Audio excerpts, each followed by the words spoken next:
A new phase of sorrow has commenced in the life of Long Island medium Theresa Caputo. Larry Caputo Jr., her son, is now entering into marriage again on his own volition, against the counsel and decisions of his entire family. Witnessing her son's happiness is the paramount blessing for a mother. Nonetheless, Theresa was profoundly affected by this marital decision. She composed a poignant post articulating her profound grief. She composed the following: "I perceive myself as a failure in my role as a mother today, as my son disregarded my guidance, overlooked the desires of our family, and chose to pursue his own path by getting married." Theresa's remarks have resonated with her admirers. Numerous others have conveyed their sorrow at the estrangement between mother and son, expressing the hope that their connection will eventually be restored to one of affection. The sun sank over Hicksville, illuminating the tranquil streets with a beautiful golden hue. This evening held an unprecedented significance for Theresa Caputo, the Long Island medium renowned for her ability to communicate with spirits. The anguish she felt was not due to supernatural forces, but rather the harsh truth of her son's decisions. Larry Caputo Jr., her sole progeny, had resolved to remarry. In contrast to his initial marriage, which Theresa welcomed with enthusiasm and warmth, the circumstances this time were altered. His decision was taken contrary to the desires of the entire family. The Caputos expressed their apprehensions, implored him to decelerate, and urged him to reassess his decision. However, Larry Jr. was resolute. For several days, Theresa endeavored to maintain her fortitude. She reminded herself that children mature, make independent decisions, and that a parent must acquire the ability to relinquish control. However, beneath the surface, she could not dispel the sense of loss, not for her kid, but for the connection they once had. As she gazed at him now, she no longer perceived the young kid who grasped her hand, nor the adolescent who confided his secrets alone to her. She observed a man who had chosen a course that estranged him from his family, and most poignantly, from his mother. That night, unable to slumber, Theresa activated her laptop and composed a message for her followers. She spoke her deepest emotions through the screen. "I perceive myself as a failure in my maternal role today, as my son disregarded my guidance, overlooked the desires of our family, and chose to pursue his own path by getting married." The words pierced like glass as she typed, each sentence bearing the burden of her grief. She paused before clicking post, contemplating that perhaps expressing herself might lead to tranquility. Perhaps individuals will comprehend. Within moments, her admirers from over the globe inundated her site with messages. Some provided solace, believing that children must pursue their individual paths and that love will reunite them. Others said they wept when perusing her words, envisioning the anguish of a mother observing her child fade away. Despite the support, Theresa continued to experience a profound sense of emptiness. She entered her living room, where photographs of Larry Jr. as an infant, a toddler, and a young adult adorned the bookcases. She caressed a frame, her fingers quivering. "At what point did we become estranged?" she murmured into the stillness. Despite her sorrow, her talent as a medium persisted. That evening, in a solemn prayer, she sought instruction from the spirits. In her nightmares, she beheld her deceased grandparents before her, murmuring, "Love is eternal, Theresa. Connections may flex, but they never genuinely fracture." The following morning, Theresa awoke with puffy eyes yet a glimmer of hope. She acknowledged that despite her kid's defiance of her wishes, he remained her son. Despite the tension in their relationship, love, akin to the words she conveyed to several bereaved families, would eventually mend what was fractured. As the wedding day neared, Theresa confronted a dilemma: abstain in dissent or attend in affection. The decision anguished her heart. On the morning of the wedding, she donned a modest blue dress and remained in her car for about an hour, engaging in self-reflection. Ultimately, she murmured, "I cannot allow him to believe I have forsaken him." Upon her arrival, Larry Jr. was astonished to behold her. His eyes brimmed with tears as he approached, uncertain of what to articulate. A period of stillness lingered between them. Theresa then extended her hand, caressed his face, and gently stated, "You remain my son. Nothing can alter that." At that moment, the barriers between them started to disintegrate. Despite the tumultuous emotions surrounding the marital decision, Theresa's presence that day fostered a potential for reconciliation. Fans who had monitored her post subsequently expressed joy when she revealed her attendance, not in endorsement of the decision, but out of love for her child. The future for mother and son remained ambiguous, fraught with obstacles and misinterpretations.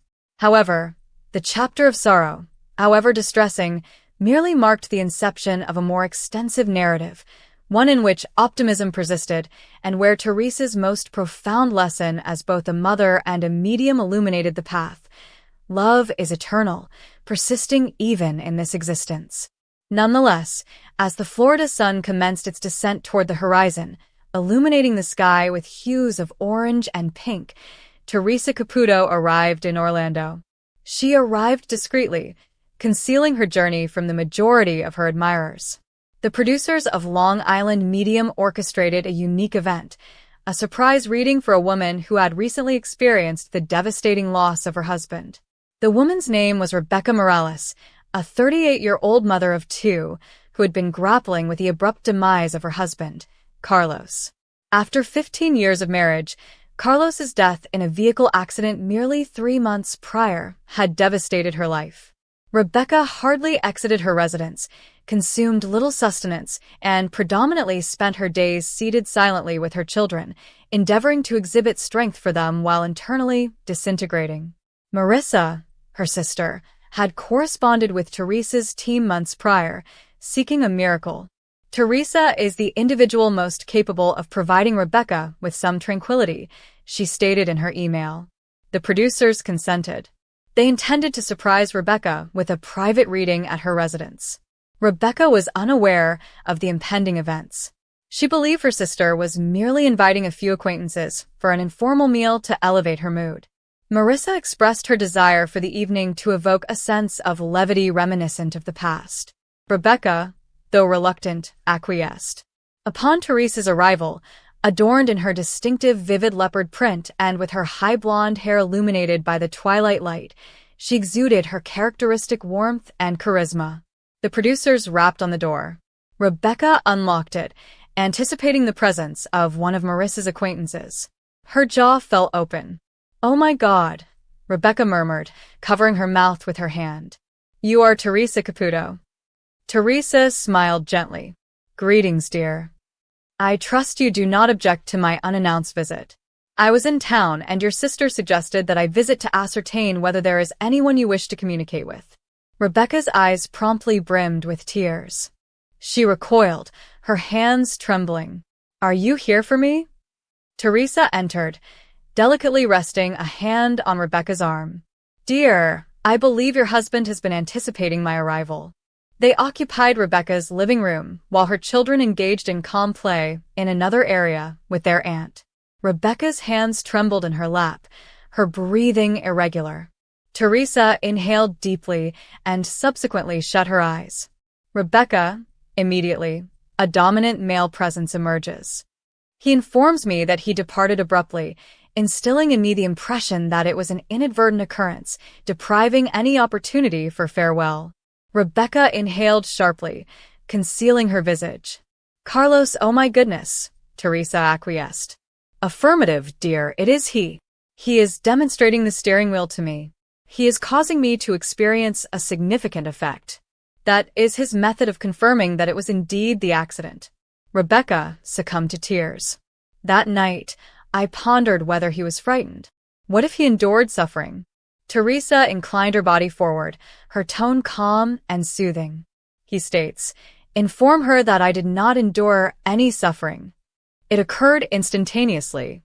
Inform her that I did not experience pain. One moment I was driving. The next, I was enveloped in light. Do you comprehend?" Rebecca, weeping, nodded and murmured, "Yes." Theresa stated, "He is presenting a matter concerning music. He is causing me to repeatedly hear a song, perhaps a love song?" Rebecca wept more intensely. "Our song was Unchained Melody. I have been encountering it frequently. Inside the vehicle, at the retail establishment, on the broadcast. I believed it was merely a coincidence. Theresa beamed. That is him, dear. He states, that is I, reminding her of my continued presence. He wishes for you to understand that each time you hear that tune, it serves as his celestial kiss to you. Rebecca clasped her mouth, tears cascading over her face. Theresa then stated, he is presenting me with 2 children. A male and a female? Affirmative, Rebecca murmured. Our offspring. He is requesting, please inform them that Daddy never abandoned them. I continue to supervise their homework, soccer matches, and bedtime routines. He also mentions that your son converses with him at night before to sleeping. Rebecca became immobilized. What led you to that conclusion? My youngster whispers, good night, Daddy, each night. I believe that was merely his method of coping. Theresa's gaze became gentle. It transcends mere coping. Carlos perceives him. He responds, even if his words are inaudible. Rebecca wept inconsolably, ultimately releasing the emotions she had suppressed.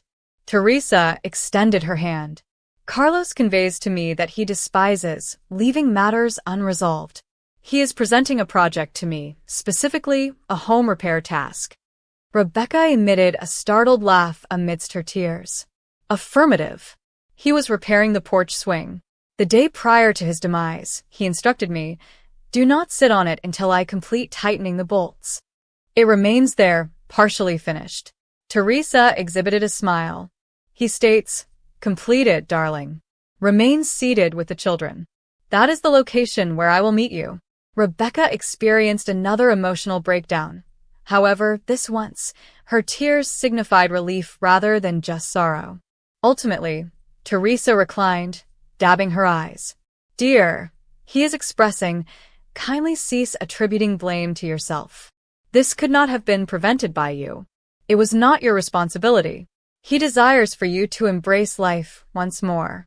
He states, do not allow my demise to signify the conclusion of your existence. Rebecca grasped her chest. I required that information. I required this urgently. By the conclusion of the evening, Rebecca had a sensation she had not encountered in months. Tranquility. The weight on her chest had dissipated, supplanted with an indescribable warmth. Theresa embraced her firmly prior to departing. Beloved, recall that love is eternal. Carlos is perpetually by your side. Never question that. As Theresa exited into the Florida night, Rebecca remained on her porch, tears still glistening on her cheeks, yet a faint grin began to emerge. For the first time since the incident, she gazed at the sky and murmured, I love you, Carlos. I am aware of your presence. In the distance, the subtle sound of unchained melody appeared to resonate in the atmosphere. Nonetheless, it was a tranquil Sunday morning on Long Island, the type of morning Theresa Caputo cherished, coffee in hand, slippers on her feet, and the distant sound of seagulls outside. Having recently returned from a hectic week of readings and events, she sensed that this day would be distinct. Seated at her kitchen table, she had a familiar sensation coursing through her body. The spirit realm was near. Theresa placed her hand on her heart and murmured, all right, who is present? What would you like me to articulate? Before she could rise, her phone vibrated. A woman named Emily had written to Theresa months prior, imploring for a reading. Emily resided in Florida and had lately endured a profound loss. Emily's letter really affected Theresa, prompting her to vow that she would meet her one day. At that moment, it seemed as though the cosmos had orchestrated the circumstances, leading Theresa to believe it was the appropriate time. 2 days later, Theresa traveled to Florida by airplane. She arrived at a little residence where Emily and her spouse, Mark, welcomed her. Their expressions conveyed the narrative prior to any spoken communication, eyes puffy from weeping, smiles contrived yet kind. Theresa embraced them both firmly and remarked gently, your baby is present with us. I can already perceive it. Emily's lips quivered. She and Mark had lost their infant daughter, Lily, barely weeks after her birth. The nursery in their residence remained pristine: pink walls, a crib adorned with little blankets, and shelves brimming with toys and books that would remain unused. Emily led Theresa into the living room, where the atmosphere was laden with sorrow. Theresa seated herself and inhaled deeply. She started to perceive the energy swirling around her. "She has arrived," Theresa stated softly. "A female infant. She is displaying the hue pink, enveloped in a small blanket, and continually smiling at me." Emily's tears began to cascade immediately. "That is her, Lily. We interred her in the identical pink blanket that I utilized to swathe her in at the hospital." Theresa acquiesced, her eyes brimming with tears as well. "She wishes to convey that she is well. She informs me that you continue to serenade her with lullabies." Emily gasped in astonishment. "Each night, I occupy her room and sing the lullabies I once sang throughout my pregnancy." Mark, hitherto mute and rigid, abruptly succumbed to emotion. "I believed she was no longer able to hear us. I believed it was inconsequential." Theresa inclined her body forward and grasped his hand. "She perceives you. She asserts that each note draws her nearer to you. The spirit remains with us, dear. Although they may not be there physically, their influence persists in ways that are not always perceptible." The room became silent, and suddenly Theresa grinned. "Oh my God, she is presenting something exceedingly amusing to me. Did you purchase a stuffed giraffe for her?" Emily inhaled sharply. "Affirmative. It was the inaugural toy that Mark selected for her." "What is the method to?" Theresa laughed while weeping. "She is gesticulating, as if to convey, 'Do not overlook me. I remain a member of this family.'" The reading persisted for more than an hour. Theresa conveyed message after message, minute information known alone to Emily and Mark. She recounted how Emily had been seated, swaying in the nursery chair the previous night, grasping Lily's baby blanket. She noted that Mark had traveled late at night to clear his head, speaking aloud to the child he never had the opportunity to raise. Ultimately, Theresa's tone became gentler. "Lily expresses that she does not wish for you to cease living. She desires for you to smile once more, to laugh again, and to deepen your love for one another. She informs me that she will bring you signs: a butterfly in the garden, a flickering light in the nursery, and the sound of a baby's laughter when you least anticipate it." Emily concealed her face in her hands, weeping, as Mark embraced her tightly. Theresa dried her tears and murmured, "Though her time here was brief, she will remain with you forever." Upon the conclusion of the session, Emily embraced Theresa with an intensity that suggested she wished to never release her. "You returned our infant to us today," she said. Theresa caressed her face and remarked, "No, dear, your baby has always been with you. I merely reminded you of her proximity." Upon departing their residence, Theresa paused momentarily outside, gazing at the Floridian sky. A lovely yellow butterfly flitted just before her face. Theresa beamed, her heart brimming. "Greetings, Lily," she murmured. Nevertheless, Theresa Caputo, the Long Island medium, traveled to Boston to conduct a significant event. This time, it was not merely a conventional audience of ardent adherents who had supported her work for years. Instead, she consented to conduct a group reading explicitly for skeptics, individuals who openly questioned, doubted, or even disregarded her capacity to interact with the spirit realm. The organizers sought to see the outcome of Theresa, characterized by her vibrant personality, wit, and distinctive talent, entering a room predominantly filled with skeptics. The gathering took place in a small conference room at a downtown hotel. Approximately 40 individuals occupied the seats, with arms crossed, reclining, and engaging in hushed conversations, their attitudes conveying, "Let us observe her capabilities." Theresa entered, her distinctive high heels clicking on the floor, her voluminous blonde hair impeccably styled, and her pleasant smile illuminating the room. "Very well," she said in her distinctive Long Island accent. "I am aware that half of you likely do not wish to be present. You may have attended because a buddy persuaded you, or perhaps you thought, 'Very well, I will give this individual a chance.' That is acceptable. I am not here to persuade anyone. I am present solely to convey the messages imparted by Spirit.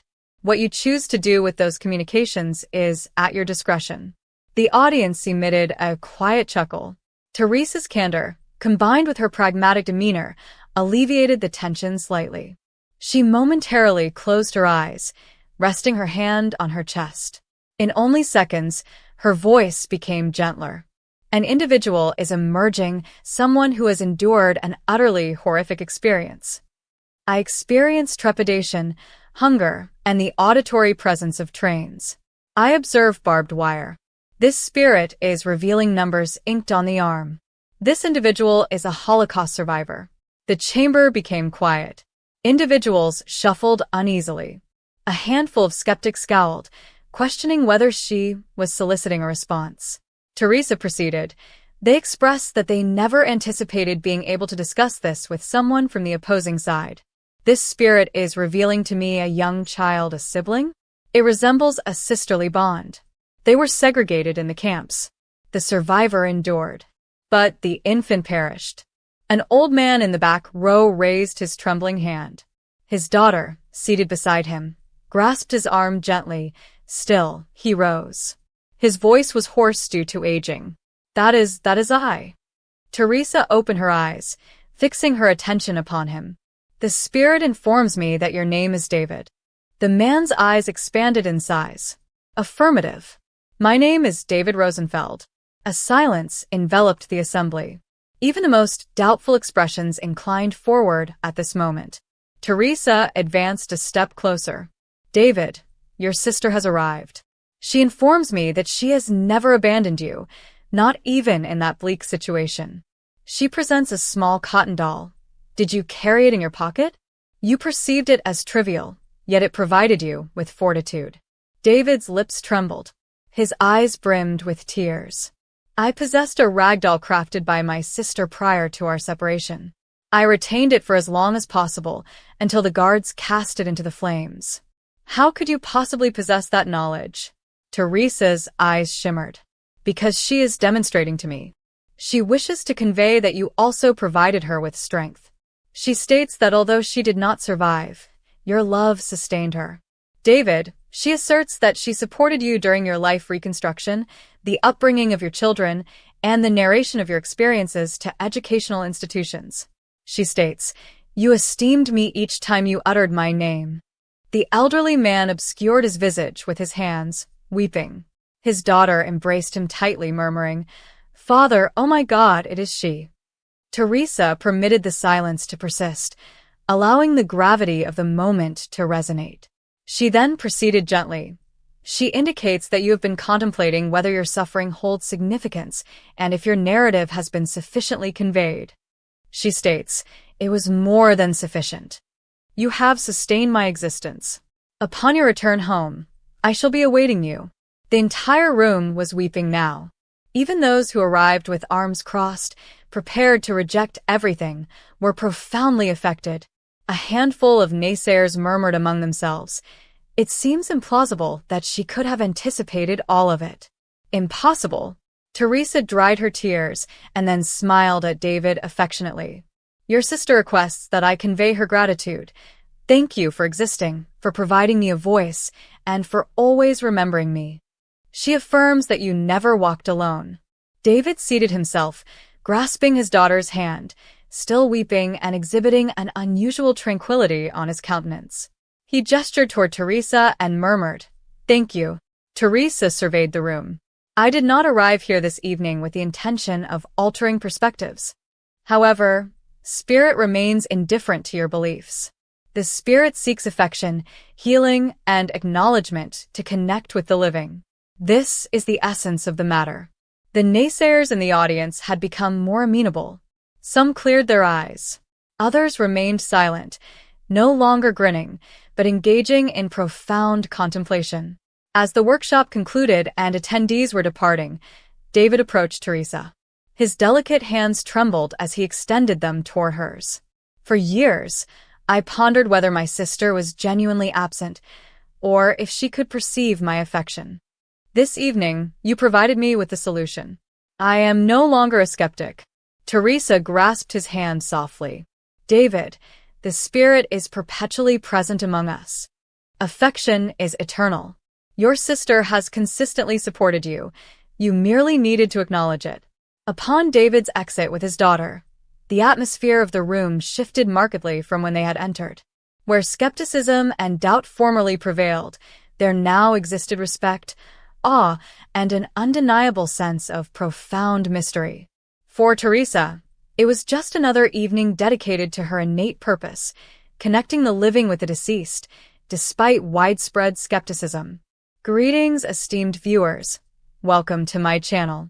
I am Mina, and I hope your day is going splendidly.